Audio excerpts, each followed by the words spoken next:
আসসালামু আলাইকুম রহমতুল্লাহ বরকাত। সম্মানিত ভিউয়ার্স, দর্শক ও শ্রোতাবৃন্দ, আমরা ঈদের খুতবা সম্পর্কে জানবো।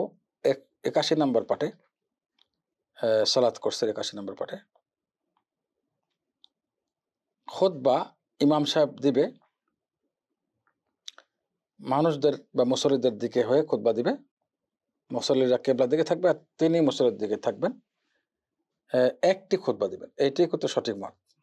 যদিও বিভিন্ন জায়গাতে দুই খুতবা দেওয়া হয়, আমাকে আরব বিশ্ব, সৌদি আরবে দুই খুতবা দেওয়া হয়, কিন্তু হাদিস গবেষক যারা আছে তারা মহানবী সাল্লাহ সাল্লাম থেকে একটি বেশি খুতবা পাচ্ছেন না। ঈদের সালাতে মানুষের দিকে হয়ে একটি খুতবা দিবেন, এটা আমরাও আমল করেছি বিভিন্ন ক্ষেত্রে, বিশেষ করে যখন দায়িত্ব থাকে। তবে যারা দুই খুতবা দেয় তাদের ব্যাপারে বাড়াবাড়ি করে বিদআত ইত্যাদি শব্দ ব্যবহার না করাই ভালো হবে এবং সতর্কতা। যেহেতু এখানে সৌদি আরবে দুটি খুতবা দেওয়া হয় এবং বড় ওলামাদের ফতোয়া আছে, কিন্তু আমরা বলছি যারা হাদিস গবেষক, হাদিস বিশারদ, তারা একটি খুতবার পক্ষে নিয়েছেন। বিশেষ করে বিশুদ্ধ হাদিসের যারা আমল করেন তাদের কথা বলছি।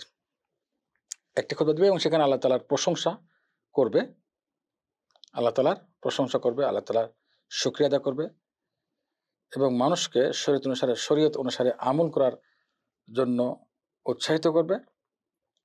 এবং বিশেষ করে যদি ঈদুল আযহা হয়, সেখানে কোরবানির আহকাম বা বিধান বর্ণনা করবেন তিনি ইমাম সাহেব খুতবায়, এবং শরীয়তের অন্যান্য আহকামগুলো বর্ণনা করবেন।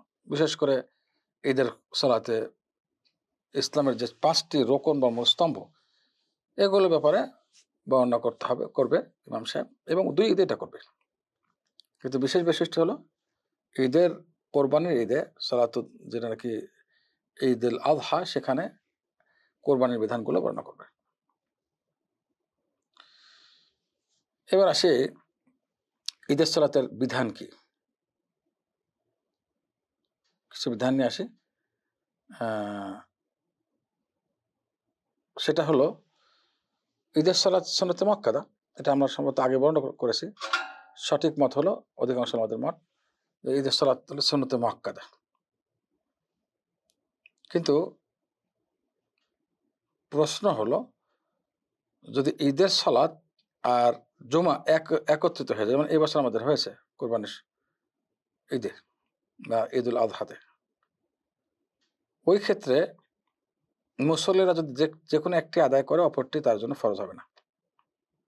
তার মানে কি, যদি ঈদের সালাত আদায় করে কোনো মুসল্লি খুতবা শুনে, তাহলে জুমা তার জন্য ফরজ হবে না, জোহরের সালাত আদায় করবে।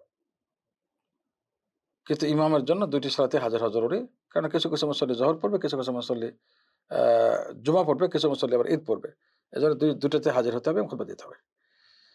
প্রশ্ন হলো যে জোহরের সালাত আদায় তো করবে, জামাত আদায় করার যদি ব্যবস্থা থাকে, যে জোহরের নামাজ কোনো জমা মসজিদ ছাড়া অন্য মসজিদে জোহরের নামাজ হচ্ছে, সেখানে একসঙ্গে জামাত করা যাবে যারা ঈদের সালাত পড়েছে। দেখা যাচ্ছে এক্ষেত্রে অধিকাংশ সময় যেটা সমস্যা হয়ে যায়, যে মুসল্লিরা ঘরে নামাজ পড়তে হচ্ছে, মসজিদে নামাজ হচ্ছে না। ওই ক্ষেত্রে উচিত হলো, যদিও এটা জরুরি না, কিন্তু উচিত হলো জামাত যেখানে হবে, যদি জুমাতে জামাত হয় তাহলে জুমাতে হাজির হবে এবং ঈদের সালাত পরে জুমাতেও হাজির হবে। এটা আর যদি জামাতের ব্যবস্থা থাকে, যে না আমরা যারা ঈদ পড়েছি, ঈদের সালাতে হাজির হয়েছি, তার আলাদা করে জোহরের জামাত পড়বো, মসজিদ খোলা থাকবে, তাহলে সবচেয়ে ভালো। তাহলে কোনো সমস্যা নেই। কিন্তু যদি দুই সালাতেই জামাতে পড়ে, ঈদ এবং জুমা, কোনো সমস্যা নেই। যদি জামাত না হওয়ার সম্ভাবনা থাকে, এটা করাই ভালো।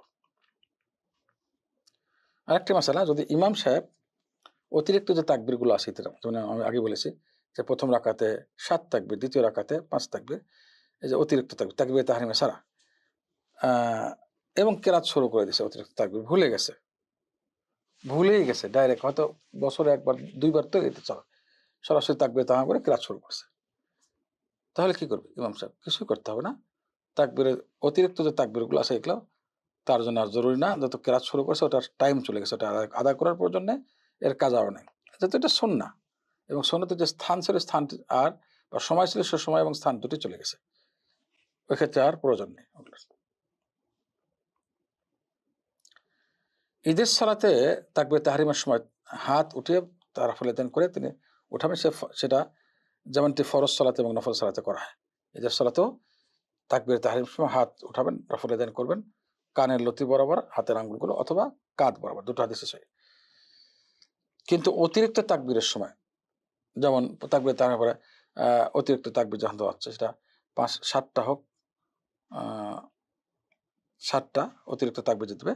এখানে হাত ওঠানোর প্রয়োজন নেই, অর্থাৎ রফুল ইয়াদাইন দরকার নেই। এমনভাবে ঈদের 2 রাকাতের অতিরিক্ত তাকবীরগুলো দ্বিতীয় রাকাতে 5 তাকবীর যা আছে অতিরিক্ত, সেখানেও হাত ওঠানোর প্রয়োজন নেই। এভাবে ইস্তেসকা বা সলাতুল ইস্তেসকা, যেটা বৃষ্টির জন্য দোয়া করে, সেখানেও অতিরিক্ত তাকবীরগুলোতে কি নেই, হাত ওঠানোর প্রয়োজন নেই। তো এটা শেখ তয়জুরির মত আমি বললাম, এবং এই মতটি শেখ আলবানীও প্রাধান্য দিয়েছেন। কারণ তিনি অবশ্য প্রাধান্য না দিয়ে বলেছেন, যারা ইবনে ওমরের হাদিসটি সহিহ মনে করেন, অতিরিক্ত তাকবীর তিনি হাত উঠেছেন বলে সহিহ মনে করেন, তারা উঠাতে পারে। কিন্তু সঠিক কথা হলো, রাসূলুল্লাহ সাল্লাল্লাহু আলাইহি ওয়াসাল্লাম থেকে অতিরিক্ত তাকবীরগুলোতে হাত ওঠানোর সহিহ প্রমাণ পাওয়া যায়নি। সুতরাং এক্ষেত্রে যদি কেউ না ওঠায় এটাই ভালো, আর যদি কেউ ওঠায় এটা জায়েজ, কোনো সমস্যা নেই, এটা নিয়ে বাড়াবাড়ি করা যাবে না। তবে আমি বললাম, যারা সহিহ হাদিস আমল করে এবং সহিহ হাদিস ছাড়া আমল সাব্যস্ত হয় না এই বিশ্বাস করে, এবং এটাই সঠিক কথা, ওই ক্ষেত্রে হাত ওঠানোর প্রয়োজন নেই, শুধুমাত্র তাকবীর বলবে। ইমাম সাহেব খুতবায় মহিলাদেরকে ওয়াজ করবেন এবং তাদের জন্য যে ফরজ দায়িত্ব সেটা বুঝিয়ে দিবেন। বিশেষ করে মহিলাদের জন্য যে 4টি কাজ, যার উপরে ভিত্তি করে জান্নাতের যে কোনো গেট দিয়ে প্রবেশ করার অনুমতি পাবে তারা, মহানবী সাল্লাল্লাহু আলাইহি ওয়াসাল্লাম যেটা বলেছে এটা বলবে, এবং অন্যান্য বিশেষ করে তাদের দায়িত্ব, স্বামীর অধিকার, বাচ্চাদের লালন পালনের দায়িত্ব, এই বিষয়গুলো ক্লিয়ার করবে এবং মহিলাদেরকে সাদকা করতে উদ্বুদ্ধ করবে। রাসূলুল্লাহ সাল্লাল্লাহু আলাইহি ওয়াসাল্লাম করেছেন এটা, এই জন্য সুন্নাহ এটা। মাসালা আসে, যদি কোনো ব্যক্তি ঈদের সালাত একেবারে শেষে গিয়ে পৌঁছেছেন, সালাম ফেরানোর আগে শেষ বৈঠক পেয়েছেন, কেরাত রাকাত কিছুই পাননি,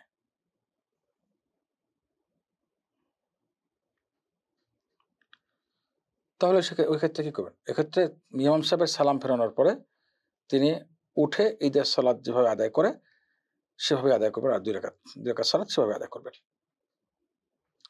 তো এটা যদি না পায়, ইমাম সাহেব সালাম ফেলেছে, তাহলে কি করবে? ঈদের সালাতের কোনো কাজা নেই, এটা শেখের মত। আর কোনো এর কাজা নেই, আলাদা করে পড়ার নিয়ম নেই।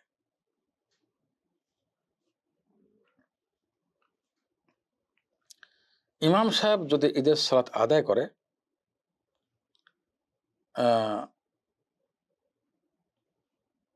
ঈদের সালাতের পরে যে খুতবা দিবে, এই খুতবা ইচ্ছা করলে শুনবে, ইচ্ছা করলে নাও শুনতে পারে, এটা মুস্তাহাব বা সুন্নাহ মাত্র। কিন্তু বিশেষ করে সালাতুল ঈদ যদি ঈদুল আযহা হয়, রাসূলুল্লাহ সাল্লাল্লাহু আলাইহি ওয়াসাল্লাম সেক্ষেত্রে আমরা বিশুদ্ধ হাদিস পাচ্ছি, ঈদের সালাতের পরে খুতবার শুরুতে তিনি বলেছেন, যারা ইচ্ছা করে চলে যাও, যারা বিশেষ কোরবানির কাজ থাকে, বিজি আছে, যারা ইচ্ছা করবে চলে যাও, যারা ইচ্ছা করে বসো। এখানে এখতিয়ার আছে। কিন্তু ঈদুল ফিতর এর সালাতে খুতবা বসা উচিত এবং না যাওয়াই উচিত, যদি কোনো ওজন না থাকে। এই এখতিয়ারটা বসা এবং যাওয়ার, সেটা ঈদুল আযহাতে, যেহেতু কোরবানি আছে এরপরে, বিষয়টা সবাই যেন খেয়াল রাখি। আসসালামু আলাইকুম ওয়া রাহমাতুল্লাহি ওয়া বারাকাতুহু।